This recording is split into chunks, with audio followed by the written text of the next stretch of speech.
Good evening. അപ്പോൾ നമ്മൾ കഴിഞ്ഞ ദിവസം നിർത്തിയതിൻ്റെ ബാക്കി അവഗാഡ്രോസ് ലോ നോക്കാം. അവഗാഡ്രോസ് ലോസിനകത്ത് പറയുന്നത് നിങ്ങൾ ലോ ജസ്റ്റ് പഠിച്ചിരിക്കുക, ദെൻ ന്യൂമറിക്കൽസ് മാത്രം നോക്കുക. ലോയിൽ എന്താ പറയുന്നത്? Equal volume of all gases under similar conditions of temperature and pressure contains the same number of molecule. അതായത് ഈക്വൽ നമ്പർ ഓഫ് ഗ്യാസസിൻ്റെ കാര്യം മാത്രമേ ഉള്ളൂ അവഗാഡ്രോസ് ലോയും ഗേ-ലുസാക്ക് ലോയും പറയുന്നത്. അതിൻ്റെ അകത്ത് ഗ്യാസസിൻ്റെ വോളിയം എന്ന് പറയുന്നത് ഒരേ ടെമ്പറേച്ചറിലും ഒരേ പ്രഷറിലുമാണ് നമ്മൾ കൊടുക്കുന്നതെങ്കിൽ അതിൻ്റെ അകത്തുള്ള അവരുടെ വോളിയം എന്ന് പറയുന്നതും അതുപോലെ നമ്പർ ഓഫ് വോളിയം എന്ന് പറയുന്നത് രണ്ടും ഈക്വൽ ആയിരിക്കുമെന്നാണ്. സോ ഈ സ്റ്റേറ്റ്മെന്റ് അതുപോലെ തന്നെ പഠിക്കുക, കാരണം ഇതൊരു വ്യക്തി ഉണ്ടാക്കിയതാണ്. സോ അത് അതുപോലെ തന്നെ പഠിക്കുക. ദെൻ ഇതിന്റെ ന്യൂമറിക്കൽസ് നമുക്ക് നോക്കണം. ആൻഡ് ഈ ഒരു ലോ എക്സ്പ്ലെയിൻ ചെയ്യുന്നത് എക്സാമ്പിൾ വെച്ച് ഞാൻ എക്സ്പ്ലെയിൻ ചെയ്യാം. എക്സാമ്പിൾ NH3 അമോണിയ അല്ലേ? ഈ അമോണിയക്കകത്ത് എത്ര നമ്പർ ഓഫ് മോളിക്യൂൾസുകളാണ് അടങ്ങിയിരിക്കുന്നത് നോക്കാം. നൈട്രജൻ എന്ന് പറയുന്നത് N ആയിട്ട് ഒക്യുപ്പൈ ചെയ്യത്തില്ല, പകരം അത് N2 ആയിട്ട് ഒക്യുപ്പൈ ചെയ്യത്തുള്ളൂ. And then a molecule of N2 is made up of 2 atoms of nitrogen and a molecule of NH3 is made up. അതായത് അമോണിയ ഉണ്ടാക്കാൻ വേണ്ടി നമുക്ക് എത്ര വേണം? 2 മോളിക്യൂൾ ഓഫ് നൈട്രജനും അതുപോലെ 3 മോളിക്യൂൾ ഓഫ് ഹൈഡ്രജനും കൂടെ ചേർന്നാണ് നമുക്ക് എന്തുണ്ടായിട്ടുള്ളത്? The 3 atom, not molecule. ഇത് എത്രയാണ്? 3 atoms. ഇത് മോളിക്യൂൾ അല്ലെ? 2 atom ആണ്. 2 atom of and ഇത് 3 atom. മോളിക്യൂൾ അല്ലെ? ആറ്റം ആണ്. ആറ്റംസ് ജോയിൻ ചെയ്താൽ നമുക്ക് എന്താണ്? ഒരു എ മോളിക്യൂൾ ഓഫ് അമോണിയ ഉണ്ടാകുന്നത്. നമുക്ക് ഈ അമോണിയ എന്ന് പറയുന്ന മോളിക്യൂൾ ഉണ്ടായിരിക്കുന്നത് അതിൻ്റെ അകത്ത് എത്രയാണ്? നൈട്രജൻ എന്ന് പറയുന്നത് നൈട്രജൻ N എന്ന് പറഞ്ഞ ആയിട്ട് ഒക്യുപ്പൈ ചെയ്യില്ല, അവർ അൺസ്റ്റേബിൾ ആണ്. സോ അവരെപ്പോഴും സ്റ്റേബിൾ ആയിട്ടിരിക്കും. N2 ഫോമിലാകും. So 2 atom. ഹൈഡ്രജൻ അപ്പോൾ എത്രയാണ്? T3 ആറ്റമായിട്ട് തന്നെ നിൽക്കുന്നു.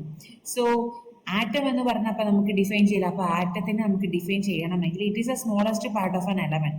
എലമെന്റിന്റെ ഏറ്റവും സ്മോളസ്റ്റ് പാർട്ടിനെ വിളിക്കുന്ന പേരാണ് എലമെന്റ്. എല്ലാവർക്കും എന്താണ് കൺഫ്യൂഷൻ ആവും, എലമെന്റ് ആണോ മോളിക്യൂൾ ആണോ? സോ എലമെന്റ് എന്ന് പറയുന്നത് smallest part of an element that can take part in a chemical റിയാക്ഷനെ പാർട്ടിസിപ്പേറ്റ് ചെയ്യാം. However it may or may not be exist independent. ഈ ആറ്റം എന്ന് പറയുന്നവർ ചിലരിൽ അവരെന്താണ് ഇൻഡിപെൻഡന്റ് ആയിട്ട് നിൽക്കും. ഇപ്പൊ NA അവർ ആറ്റമായിട്ട് എക്സിസ്റ്റ് ചെയ്യും, അവർ ഇൻഡിപെൻഡന്റ് ആണ്. പക്ഷെ ചിലർ ലൈക്ക് O2, Cl2 ഇവരൊക്കെ എന്താണ് മറ്റുള്ളവരെ ഡിപ്പെൻഡ് ചെയ്യുന്നവർ.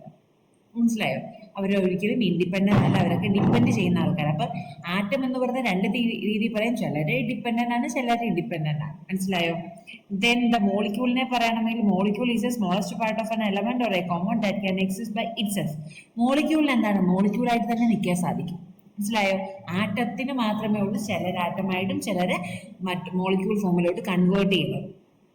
Then it never breaks up except by taking part in chemical reaction. ഈ പങ്കെടുക്കാതെ അവർ നിൽക്കുകയാണെങ്കിൽ അവരെ ഒരിക്കലും നമുക്ക് ബ്രേക്ക് ചെയ്യാൻ പറ്റത്തില്ല.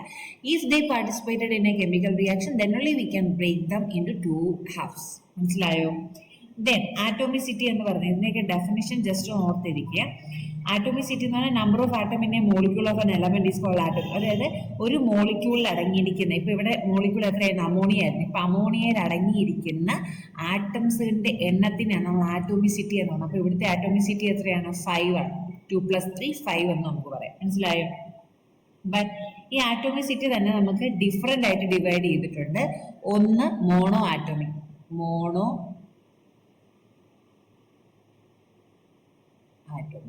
ആറ്റോമിക് എന്ന് പറഞ്ഞു കഴിഞ്ഞാൽ അവരുടെ മോണോ ആറ്റോമിക് ഉള്ളി 1 ആറ്റം, ഒരു ആറ്റം ഉള്ളതാണ് മോണോ ആറ്റോമിക് എന്ന് പറഞ്ഞാൽ. എക്സാമ്പിൾ എന്ന് പറഞ്ഞാൽ inert gases like Hg, then neon, argon, ഇതൊക്കെയാണ് അതിന് example.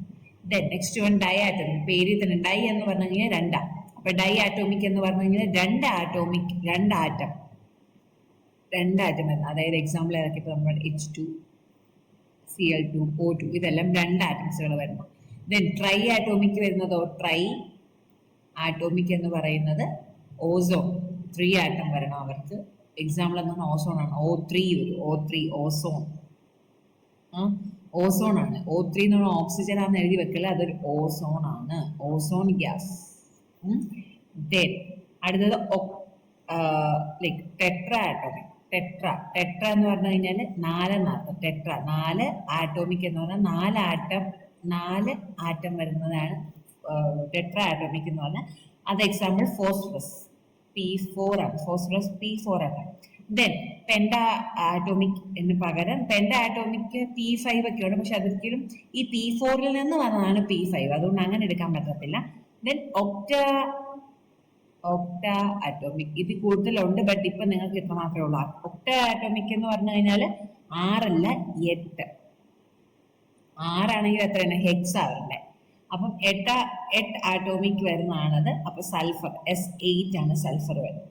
So molecule made up of by same type of atoms are homoatomic, that is example P4 ozone, while the molecules made up of with different molecule atom, that is heteroatomic. അതായത് ഇപ്പൊ ഇവിടുത്തെ P4 എന്ന് പറഞ്ഞു കഴിഞ്ഞാൽ 4 4 plus P അങ്ങനെ 4 P join ചെയ്താണ് tetra atomic ഉണ്ടായത്. അപ്പം ഇവരെല്ലാം നമുക്ക് ഹോമോ ആറ്റോമിക് വരുന്നവരാന്ന് പറയാം. Homo atomic.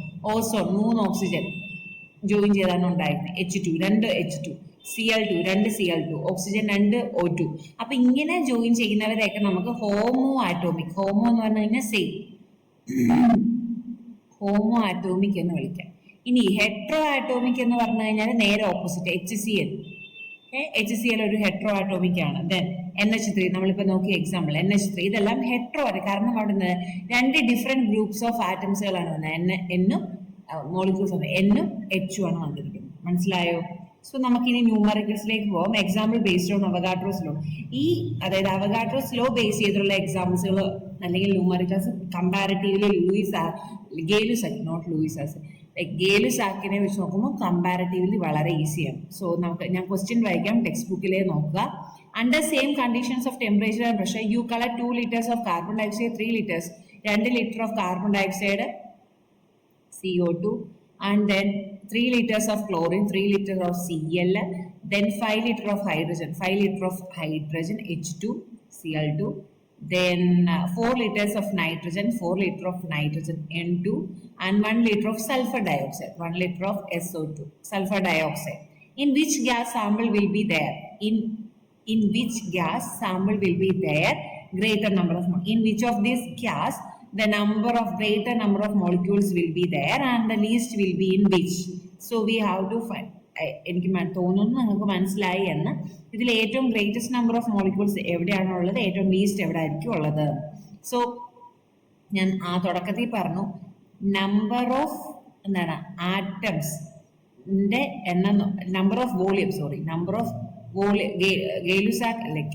അവഗാഡ്രോ ലോയിസിൽ പറയുന്നുണ്ട് ഈക്വൽ ടു ദ വോളിയം എന്ന് പറഞ്ഞാൽ. അപ്പൊ നമ്പർ ഓഫ് വോളിയം എത്രയാണോ വോളിയം അത് തന്നെ ആയിരിക്കും എന്റെ നമ്പർ ഓഫ് മോളിക്യൂൾസിന്റെ എണ്ണം എന്ന് പറയുന്നത്.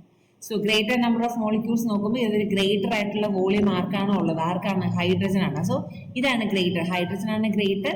And least number of volume ഉള്ളത് ആർക്കാണ്? Sulphur dioxide. അതിനാണ് നമ്പർ ഓഫ് മോളിക്യൂൾസ് കുറവുള്ളത്. ഓക്കെ ആണോ? എളുപ്പമാണ്, അത് നോക്കി പഠിക്കണം. Then second one, example number 10. If 50 cc of a gas A contain, the main point was 50 cc of A gas contain Y molecules. How many molecules of gas B will be present? So B gas, don't know about the molecules number, and the cc will be 25 cc. Under the same condition, they are providing the same condition for the gas A and gas B, but for the B we are not aware about how much molecule did they have, we don't know. So നമുക്കറിയാം 55 cc of contained Y molecules ആണ്. So 25 ഇത് നമുക്കറിയത്തില്ല. So നമുക്ക് എന്ത് ചെയ്യാം? ഇത് 50ന്റെ നേർപകുതിയല്ലേ 25, 50ന്റെ നേർപകുതിയാകുമ്പോൾ Y molecules, അതായത് ഇതിന്റെ വോളിയം ആയി പറയുന്നത്. അപ്പൊ അതിന്റെ നേർപകുതി ആയിരിക്കും ഇവിടെ. അപ്പൊ Y/2 മോളിക്യൂൾസ് ആണ്, Y/2 മോളിക്യൂൾസ് ആയിരിക്കും. Y/2 molecules according to Avogadro's law. അപ്പൊ Y/2 വെച്ചാണ് നമ്മൾ കണ്ടുപിടിക്കുന്നത്. So according to Avogadro law 50 cc of A will be contained equal volume of 50 cc of B. ഇപ്പം ഇവിടെ എത്രയാണ്? 50 cc ആണെന്നുണ്ടെങ്കിൽ സെയിം ലൈക്ക് Y മോളിക്യൂൾസ്, എത്ര മോളിക്യൂൾസ് ഉണ്ടാവും ബിയിലോ? Y മോളിക്യൂൾസ് തന്നെ സെയിം. എത്രയാണോ വോളിയം അത്ര തന്നെ ആയിരിക്കും അവിടെ ഉണ്ടാവും. എളുപ്പമാണ്, അതൊക്കെ നോക്കി പഠിക്കുക. ഓക്കെ, ദെൻ നിങ്ങൾക്ക് അവിടെ കുറേ ന്യൂമറിക്കൽസ് ഉണ്ട്. ആദ്യം നിങ്ങൾ എല്ലാ ചാപ്റ്ററും പഠിച്ചതിന് ശേഷം ന്യൂമറിക്കൽസുകളെല്ലാം ചെയ്യാൻ പോവാം. ഓക്കെ, അതിൽ ഒത്തിരി ടൈം വേസ്റ്റ് ചെയ്യാൻ പോകരുത്. എല്ലാം പഠിച്ച് എല്ലാ കോൺസെപ്റ്റും ക്ലിയർ ചെയ്തിട്ട് നമുക്ക് അതിലേക്ക് വരാം. Then next one will be relative atomic mass and relative molecular mass and mall concept. ഈ ടോപ്പിക്കാണ് നമ്മൾ നോക്കാൻ പോകുന്നത്.